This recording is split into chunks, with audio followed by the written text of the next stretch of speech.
अस्सलाम वालेकुम friends, welcome back to my channel Laiba health tips. Friends, अगर आपका जिस्म बहुत ही सूखा और पतला है और आप चाहते हैं कि आपका वज़न बढ़ जाए, तो उसके लिए आज मैं आपको एक ज़बरदस्त चीज़ बताऊंगी जिससे वज़न बढ़ने लगेगा और एक हफ्ते में ही आपको खूबसूरत फिट बना देगा।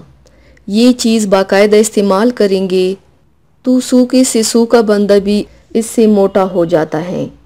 तो चलिए शुरू करते हैं, पर इसके पहले प्लीज़ मेरे चैनल को सब्सक्राइब कर लीजिए और बेल आइकन को दबाइए एवरी लेटेस्ट ब्यूटी अपडेट को सबसे पहले पाने के लिए। और वो ज़बरदस्त चीज़ ये है, 1 चटांग मक्स बादाम शीरी, 1 पाव तिल स्याह, आधा पाव नारियल, आधा पाव मिश्री। इन सब चीज़ों को पंसारी की दुकान से बासानी लेकर ग्राइंडर में पीस लें और किसी डब्बी में इसको महफूज कर लें। अब रात को सोने से पहले 2 खाने के चम्मच नीम गर्म दूध के साथ खा लें।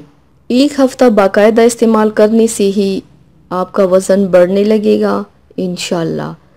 तो व्यूवर्स, थैंक्स फॉर वॉचिंग। मेरी वीडियो को लाइक और शेयर ज़रूर कीजिएगा। मिलते हैं एक और नई वीडियो में, तब तक के लिए अल्लाह हाफिज़।